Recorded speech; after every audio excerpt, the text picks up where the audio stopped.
السلام علیکم طالبات، میں ہوں آپ کی ٹیچر سمینہ اشرف۔ آج ہم اپنا نیا ٹاپک پڑھیں گے اور وہ ہے دباؤ یعنی سٹریس۔ دباؤ کیا ہے اور ہم اس کو کیوں اور کب محسوس کرتے ہیں؟ یہ تو آپ جانتی ہیں کہ ہم ہر لمحے بدلتی ہوئی دنیا میں رہتے ہیں، اور یہ بدلتی ہوئی دنیا ہمیں بھی ہر لمحہ بدلنے کا تقاضا کرتی ہے۔ جب ہمیں بدلنا پڑتا ہے، اپنے کردار میں کوئی تبدیلی لانی پڑتی ہے، تو اس صورتحال کو دباؤ کہا جاتا ہے۔ یعنی دباؤ جسم کا وہ رد عمل ہے جو تبدیلی کی صورت میں رونما ہوتا ہے، اور دباؤ اگر زیادہ ہو جائے تو یہ ایک ایسی ذہنی حالت کو جنم دیتا ہے جس میں فرد بے چارگی، غصہ اور خوف وغیرہ محسوس کرتا ہے۔ دباؤ ہمیشہ اتنا خطرناک نہیں ہوتا، اور ضروری نہیں ہوتا کہ ہر قسم کے دباؤ میں انسان بے چارگی، غصہ اور خوف ہی محسوس کرے۔ ہماری زندگی تو ہر لمحہ دباؤ کا شکار رہتی ہے، کیونکہ ہر وقت ہمیں کچھ نہ کچھ کرنا پڑتا ہے، ہمیں ہر وقت اپنے ماحول کے مطابق بدلنا پڑتا ہے، اور زندگی کے چیلنجز کے ساتھ نبرد آزما ہونے کے لیے کوئی نہ کوئی کوشش کرنی پڑتی ہے۔ چھوٹی سی چھوٹی تبدیلی بھی دباؤ پیدا کرتی ہے، اور بڑی تبدیلیاں بھی دباؤ پیدا کرتی ہیں۔ چھوٹی تبدیلی کی ایک مثال ایسے ہو سکتی ہے کہ ہم سو رہے ہیں اور الارم بجتا ہے، اب ہمیں اٹھنا پڑے گا، تو یہ دباؤ ہے۔ ہمیں ٹیچر بتاتی ہیں کہ کل ٹیسٹ ہے، اب ہمیں تیاری کرنی ہے، یہ بھی دباؤ ہے۔ ایک گھریلو خاتون کو صبح سے لے کے شام تک اپنے بچوں، اپنے گھر والوں کے لیے محنت کرنی پڑتی ہے، یہ بھی دباؤ ہے۔ ایک شخص کو اپنے کام کی جگہ پہ جو کچھ بھی کرنا پڑتا ہے، اس سلسلے میں وہ بھی دباؤ محسوس کرتا ہے۔ روزمرہ کا دباؤ کوئی اتنی نقصان دہ چیز نہیں ہے، اور اگر دیکھا جائے تو اس دباؤ کے بغیر زندگی ناممکن ہے۔ اگر ہم چھوٹی چھوٹی باتوں پر بھی دباؤ محسوس نہ کریں تو ہم بالکل سست اور ناکارہ سے ہو کر رہ جائیں، اور ہم زندگی کا کوئی کام ہی نہ کریں۔ لیکن بعض اوقات صورتحال ایسی ہوتی ہے کہ ہمیں بہت زیادہ تبدیلی کی ضرورت ہوتی ہے، اور کئی مرتبہ تو صورتحال ایسی ہوتی ہے کہ ہماری سمجھ میں بھی نہیں آ رہا ہوتا کہ اب ہم اس کے ساتھ کیسے نپٹیں۔ ایسی صورتحال میں ہم زیادہ دباؤ کا شکار ہوتے ہیں۔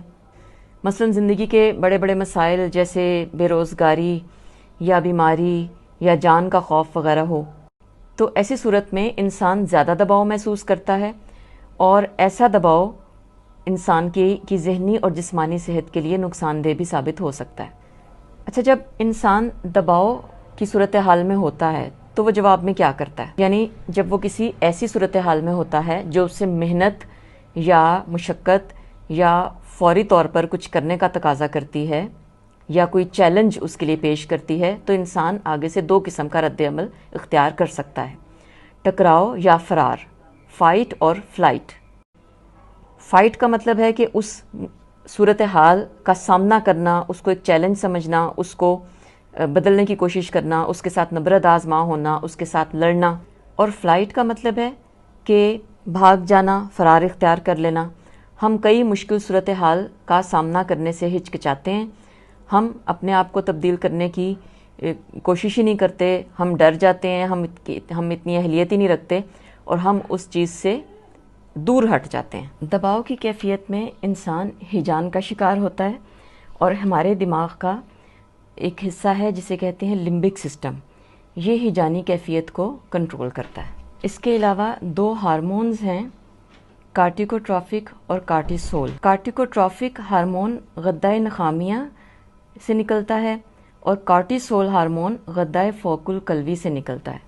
یہ دونوں ہارمونز جسم کو اس طرح متاثر کرتے ہیں کہ ہیجان کی جو جسمانی رد اعمال ہیں وہ پیدا ہوتے ہیں، یعنی دل کی دھڑکن تیز ہو جاتی ہے، بلڈ پریشر تیز ہو جاتا ہے، تنفس کی رفتار تیز ہو جاتی ہے، سانس تیزی سے آنا شروع ہو جاتا ہے تاکہ جسم کو آکسیجن ملے، اور اسی طرح جسم کے اندر بلڈ شوگر کی زیادتی ہو جاتی ہے۔ ان تمام تبدیلیوں کا یہ فائدہ ہوتا ہے کہ انسان کے اندر توانائی کی زیادتی ہو جاتی ہے، اور وہ جسمانی طور پر اپنے ماحول کے ساتھ لڑنے کے لیے اور اس کا مقابلہ کرنے کے لیے تیار ہو جاتا ہے۔ آپ نے فرسٹ ایئر میں ہیجان کے چیپٹر میں یہ پڑھا تھا نا کہ ہیجانی کیفیات کس طرح پیدا ہوتی ہیں اور ان کا کیا فائدہ ہے۔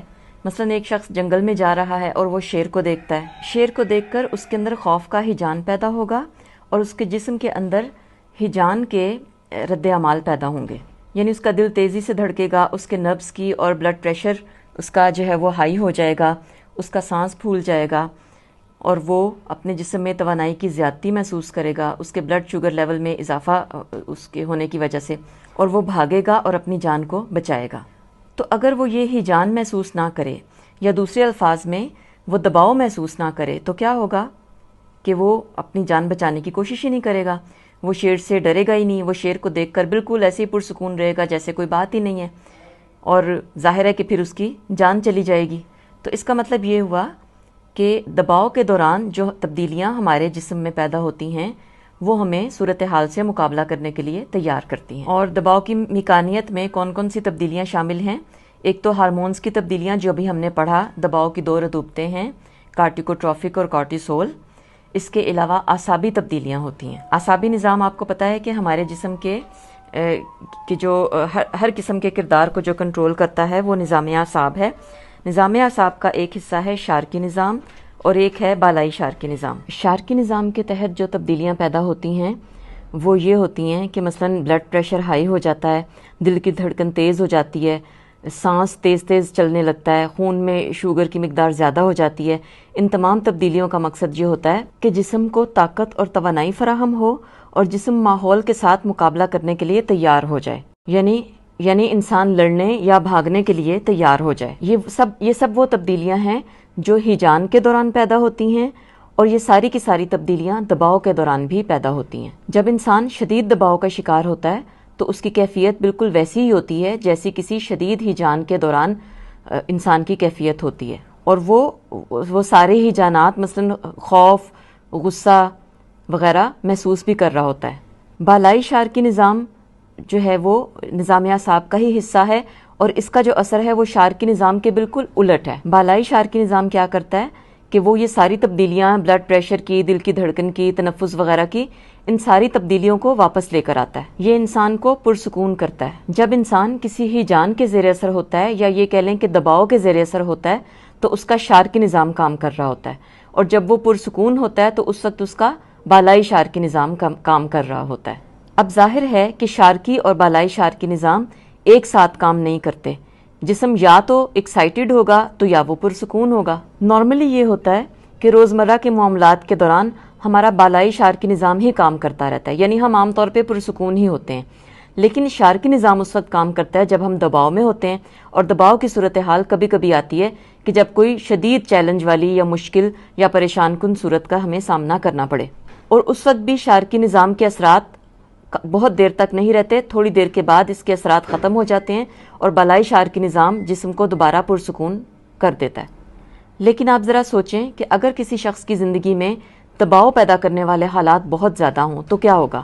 اس کا مطلب یہ ہے کہ وہ بار بار ہیجان کا شکار ہوگا، اس کا شارکی نظام بار بار ایکسائٹڈ ہوگا، اس کے اندر وہ ساری تبدیلیاں پیدا ہوں گی جو کہ شارکی نظام کی وجہ سے پیدا ہوتی ہیں۔ جسم کے اوپر کیا اثرات پڑتے ہیں کہ جسم کا توازن بگڑ جاتا ہے اور مختلف بیماریاں پیدا ہونی شروع ہو جاتی ہیں، مثلاً بلڈ پریشر مسلسل ہائی رہنا شروع ہو جاتا ہے، دل کی بیماری لاحق ہو جاتی ہے، ہارٹ اٹیک کا امکان بڑھ جاتا ہے، شوگر یعنی ذیابیطس کی بیماری ہونے کا امکان زیادہ ہو جاتا ہے۔ اس کے علاوہ معدے کے السر ہونے کے چانسز بھی بڑھ جاتے ہیں، اور نہ صرف یہ بیماریاں بلکہ انسان کا جسم مجموعی طور پر کمزور ہو جاتا ہے، اس کی امیونٹی یعنی قوت مدافعت کم ہو جاتی ہے، اور ہر قسم کی بیماریوں کا شکار انسان زیادہ ہوتا ہے، اور اس سے لڑنے کی استعداد اس کے اندر کم ہو جاتی ہے، حتیٰ کہ کینسر وغیرہ بھی جو ہے وہ دیکھا گیا ہے کہ وہ دباؤ کی حالت میں اس کے جسم کو زیادہ نقصان کے پہنچانے کے چانسز ہوتے ہیں۔ یہی وجہ ہے